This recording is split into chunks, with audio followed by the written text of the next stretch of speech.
Good morning class 12 student. आज हम लोग अपना गणित का एक अध्याय नया चालू कर रहे हैं। लेसन नंबर 16 मेंस्ट्रुएशन या क्षेत्रमिति। ये लेसन बेसिकली हमारी 10वीं कक्षा के आधार पर हम लोगों को पढ़ाया जा रहा है, क्योंकि हमने अपने 10th क्लास में भी ये चैप्टर किया है। तो हम सबसे पहला जो टॉपिक कर रहे हैं वो कर रहे हैं त्रिभुज। त्रिभुज मतलब ट्राइंगल। ट्राइंगल जो है वो एक ऐसा शेप होता है जो तीन तरफ से बंद होता है।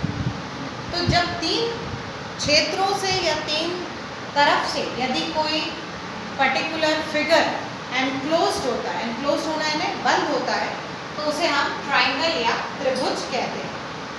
ट्राइंगल को हम लोगों ने दो तरीके से बांटा है। उनके टाइप्स ऑफ ट्राइंगल, त्रिभुजों के प्रकार को हम लोगों ने दो तरीकों से उनके प्रकार पढ़ेंगे। सबसे पहला जो प्रकार है वो है भुजा के आधार पर। भुजा के आधार पर मतलब according to the sides of the triangle. Triangle के साइड्स कैसे हैं, इस बेसिस पे हम लोग तीन तरह के ट्राइंगल्स पढ़ेंगे।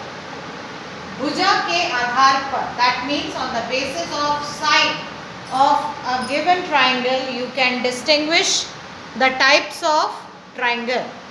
सबसे पहला जो हमारा ट्राइंगल है वो ट्राइंगल है हमारे लिए विषम बाहु। विषम बाहु का मतलब होता है स्केलिंग ट्राइंगल। स्केलिंग ट्राइंगल वो ट्राइंगल होता है जिस ट्राइंगल की तीनों भुजाएं अलग अलग मान रखती हैं। That means a triangle which is having different side dimensions. एक साइड अलग है, दूसरा साइड अलग है, तीसरा साइड अलग है। यदि तीनों साइड के डायमेंशंस अलग अलग हैं तो उसे हम स्केलिंग ट्राइंगल या विषम बाहु ट्राइंगल कहते हैं। इस ट्राइंगल का यदि हमें एरिया निकालना है तो हम हीरोज फॉर्मूले का इस्तेमाल करते हैं, जिस फॉर्मूले में हम सबसे पहले डिफरेंट साइड्स का एवरेज निकालते हैं। तो वो हमारे लिए कहलाया जाता है कि सपोज हमारे लिए 1, 2 और 3, ए, बी और सी तीन अलग अलग साइड्स हैं और तीनों के डायमेंशंस अलग हैं। तो हम सबसे पहले s की वैल्यू निकालते हैं। s is equals to a plus B plus C divided by 3। आपके पास डिवाइडेड बाय 2। आप पहले निकाल कर क्या निकालते हैं, उसका हीरोज फॉर्मूले का स्टार्टिंग निकालते हैं, जैसे हम विषम बाहु का क्षेत्रफल बताना चाहते हैं। तो ये अर्ध परिमाप होता है, that is half of the area formula. अब यदि हमें एरिया निकालना है, एरिया मतलब क्षेत्रमिति निकालनी है, तो हम क्या करेंगे, under root S minus A, S minus B और एस माइनस सी। तो एस क्या है, हमारे तीनों अलग अलग भागों के योग को आप भाग दे देते हैं 2 से। That means the sum of all the 3 sides of a triangle when divided by 2, then you get the value of s, and when you have to find out the area, जब आपको उसका क्षेत्रफल निकालना है तो ये हो जाएगा under root S, S minus A, S minus B, S minus C, और इस तरीके से उसका क्षेत्रफल निकलेगा। इस फॉर्मूले को हम लोग हीरोज फॉर्मूला कहते हैं। सेकेंड हम आते हैं समबाहु त्रिभुज। समबाहु त्रिभुज का मतलब होता है इक्विलेटरल ट्राइंगल। आप इसे इक्विलेटरल ट्राइंगल इसलिए कहते हैं क्योंकि इसके सारे साइड्स जो हैं वो बराबर होते हैं, सारे साइड्स इनके इक्वल होते हैं। So they are called as equilateral triangle. Equilateral triangle को हिंदी में हम समबाहु, समबाहु मतलब जिसकी तीनों भुजाएं बराबर है। यदि तीनों भुजाएं बराबर हैं तो हम मान लें इसका भी मान a है, इसका भी मान a है और इसका भी मान a है, मतलब तीनों साइड्स के डायमेंशन की वैल्यू सेम है। तो हम उसका एरिया का फॉर्मूला निकालते हैं। Under root 3 by 4, under root 3 by 4 into A square निकाला जाता है। Under root 3 by 4 into A square, क्योंकि सारे क्षेत्रफल है, तो इनका एरिया इस डायरेक्ट फॉर्मूले पे रखकर आप इसका एरिया क्षेत्रफल निकाल सकते हैं। तीसरा जो प्रकार है वो हमारा कहलाया जाता है समद्विबाहु त्रिभुज। समद्विबाहु त्रिभुज का मतलब होता है ऐसा कोई ट्राइंगल, ऐसा कोई त्रिभुज जिसके सिर्फ दो भुजा बराबर है पर एक भिन्न है। That means it is called as isosceles triangle. Isosceles triangle की यदि हम बात करें तो एक ऐसा ट्राइंगल जिसमें दो साइड्स बराबर होते हैं और तीसरा साइड अनइक्वल होता है या डिफरेंट होता है, तो ऐसे ट्राइंगल को हम आइसोसेलेस ट्राइंगल या फिर समद्विबाहु त्रिभुज कहते हैं। इसका एरिया भी डायरेक्ट निकाला जा सकता है, that is 1/4 into A under root 4b² minus a²। तो ये एक डायरेक्ट फॉर्मूला है जिससे आइसोसेलेस ट्राइंगल का एरिया आप डायरेक्ट फाइंड आउट कर सकते हैं। दूसरा जो तरीका है त्रिभुज के अंतरों का वो कहलाया जाता है कोणों के आधार पर। That means on the basis of angles. Angle, कोणों के आधार पर जब आप त्रिभुजों को अंतर देते हैं या उनके प्रकार जानना चाहते हैं तो वो कहलाया जाता है आपका कोणों के आधार पर। तो तीन हमारे पास फिर यहाँ पर टाइप्स हैं ट्राइंगल के। 3 types of triangles are there. सबसे पहला है न्यून कोण। न्यून कोण का मतलब होता है एक्यूट एंगल। ऐसा कोई भी ट्राइंगल जिसका एंगल 90 डिग्री से कम है, मतलब तीनों एंगल्स, सपोज ये एक ट्राइंगल है और इस ट्राइंगल में ये भी 90 के कम है, ये भी 90 के कम है, ये भी 90, suppose this is 40, this is 60 and this is 80 degree. तो all the angles of a triangle is less than 90 degree, then it is called as acute angled triangle। ये क्या कहलाया जाता है? न्यून कोण त्रिभुज कहलाया जाता है। अब बात करते हैं समकोण त्रिभुज। समकोण त्रिभुज को हम लोग राइट एंगल ट्राइंगल कहते हैं। राइट एंगल ट्राइंगल का मतलब होता है ऐसा ट्राइंगल जिस ट्राइंगल में एटलीस्ट एक एंगल तो आपका 90 डिग्री का होता है।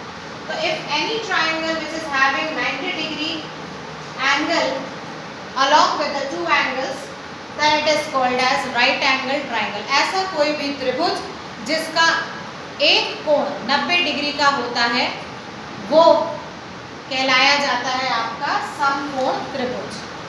तीसरी हम बात करते हैं अधिक कोण। अधिक कोण का मतलब होता है ऐसा कोई त्रिभुज जिसका एटलीस्ट एक एंगल 90 डिग्री से ज़्यादा होता है। तो if a triangle is having an angle more than 90 degree, suppose एक 120 हो जाए तो बाकी दो जो बचे हैं वो 180 में से माइनस करके हम निकाल लेंगे। सपोज 180 है हमारे पास, 180 क्या होता है? Sum of triangles of an angle होते हैं। सारे कोणों के त्रिभुजों के कोणों का योग 180 होना चाहिए। तो भाई एक जो है 120 हो गया तो हमारे पास कितने बचे? 60 डिग्री। तो हो सकता है ये 30 हो, ये 30 हो सकता है ये 30 40 हो, ये 20 हो। तो कोई भी एक एंगल, कोई भी एक कोण 90 से ज़्यादा है तो वो कहलाया जाता है अधिक कोण त्रिभुज। तो इस तरीके से त्रिभुज के तीन प्रकार होते हैं। एक भुजा के आधार पर, साइड के बेसिस पे, और दूसरा एंगल के बेसिस पे। एंगल के बेसिस पे हम उनके क्षेत्रफल नहीं निकाल पाते, मतलब एरिया नहीं निकाल पाते, हम साइड्स के बेसिस पे उनका एरिया फाइंड आउट करते हैं।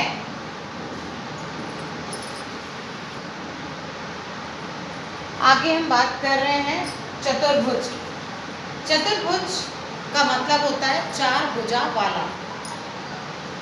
हम इंग्लिश में इसे क्वाड्रिलेटरल कहते हैं। क्वाड्रिलेटरल का मतलब होता है एक ऐसा शेप जो चारों तरफ से बंद हो। तो सबसे पहले हमने 3 भुजा को बंद किया, अब हम 4 भुजा को बंद करें। सबसे पहले यदि हम बात करें तो 4 भुजा मतलब 4 साइड्स यदि कहीं से क्लोज्ड है तो इनमें कई तरह के शेप्स हमें मिलते हैं। जैसे सबसे पहले हम बात करते हैं आयात की। आयात का मतलब होता है रेक्टेंगल। दूसरा जिसे हम बात करते हैं वर्ग, तो वर्ग का मतलब होता है स्क्वायर। तीसरा समांतर चतुर्भुज that means it is parallelogram. समचतुर्भुज का मतलब होता है रोम्बस,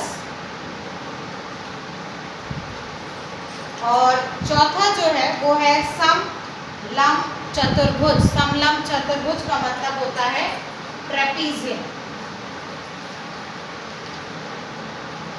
तो है ये चारों तरफ से चारों भुजा वाले, पर ये चारों भुजा चारों तरफ से बंद हैं, पर इनके शेप्स अलग अलग। यदि हम इनकी बात करें तो सबसे पहला जो हमारे लिए है वो है रेक्टेंगल। रेक्टेंगल की कंडीशन यदि हम बात करते हैं तो रेक्टेंगल एक ऐसा शेप है जो चारों तरफ से बंद है, पर इसमें क्या अंतर होता है? अंतर ये होता है कि इसकी जो चौड़ाई होती है वो बराबर होती है, पर लंबाई दोनों की बराबर है। मतलब दो ऑपोजिट साइड्स क्या होते हैं? इक्वल होते हैं। The length and the breadth are both equal from opposite side. आयत या रेक्टेंगल का क्षेत्रफल मतलब एरिया यदि हमें फाइंड आउट करना है तो ये एरिया लेंथ इनटू ब्रेथ से निकाला जाता है। विकर्ण मतलब डायगोनल की वैल्यू यदि हमें निकालनी है तो उसे अंडर रूट ए स्क्वायर प्लस बी स्क्वायर से निकाला जाता है। और तीसरा परिमाप। परिमाप का मतलब होता है perimeter. Perimeter is just the boundary of all the four sides. चारों तरफ की बाउंड्री का जो डायमेंशन होता है वो पेरीमीटर या परिमाप कहलाता है। दूसरा है वर्ग। वर्ग मतलब होता है स्क्वायर। स्क्वायर का एरिया हम फाइंड आउट करते हैं ए स्क्वायर से। क्योंकि ये चारों तरफ से एक जैसा होता है इसलिए हमारे लिए ए स्क्वायर मतलब all the four sides are equal, तो इसे हम कहते हैं ए स्क्वायर। तीसरा जो है वो है समांतर चतुर्भुज। इसे हम पैरेललोग्राम कहते हैं। पैरेललोग्राम का एरिया फाइंड आउट करना है तो कोई भी एक साइड और उसकी एक्चुअल हाइट से मल्टीप्लाई कर दें, या डायगोनल को उसकी हाइट से मल्टीप्लाई कर दें, या फिर हीरोज फॉर्मूले को थोड़ा सा चेंज करके 2 under root S, S minus A, S minus B और एस माइनस सी से आप निकाल सकते हैं। समचतुर्भुज इसे हम रोम्बस कहते हैं। रोम्बस का मतलब होता है एक ऐसा शेप जो थोड़ा सा टिल्टेड है, थोड़ा सा तिरछा है, पर चारों तरफ से बराबर है। तो रोम्बस की यदि हम बात करते हैं तो रोम्बस बेसिकली हमारे लिए वह चतुर्भुज है जो चारों भुजाओं बराबर होती हैं पर कोण समकोण नहीं होते, मतलब उनके एंगल्स जो हैं वो बराबर नहीं होते। तो समचतुर्भुज मतलब रोम्बस की बात करें तो उसका area half d1 into d2 से निकाला जाता है। आखिरी समलंब चतुर्भुज मतलब ट्रेपीजियम की बात की जाए तो ट्रेपीजियम जो है वो है half a plus B into its diagonal. तो किसी भी चतुर्भुज के यदि हम सूत्रों को ही ध्यान कर लें तो उनके सूत्रों से, उनके फॉर्मूले से उनके एरियाज को फाइंड आउट किया जाता है। So we are going to further continue this chapter. Thank you.